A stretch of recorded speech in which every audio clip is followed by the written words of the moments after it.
யூகேல இருக்க பயங்கரமா பிரிட்டிஷ் ஆக்சன்ட்ல பேசுவேன். ரீசெண்டா 5 வருஷம் 10 வருஷமா இங்க இருக்க இந்தியன்ஸை மீட் பண்ணேன். அவங்களும் இந்தியன் ஆக்சன்ட்ல தான் பேசினாங்க. மெயினா 4 காரணம் இருக்கு.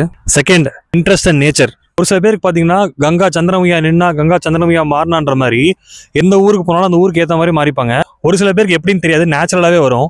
நம்ம ஊர்ல சில பேர் பாத்தீங்கன்னா மலையாளம் பேசுவாங்க, தெலுங்கு பேசுவாங்க, கூடயே தான் இருப்பாங்க. எப்படி பேசுவாங்கன்னு தெரியாது, நேச்சுரலாவே சில பேருக்கு வரும்.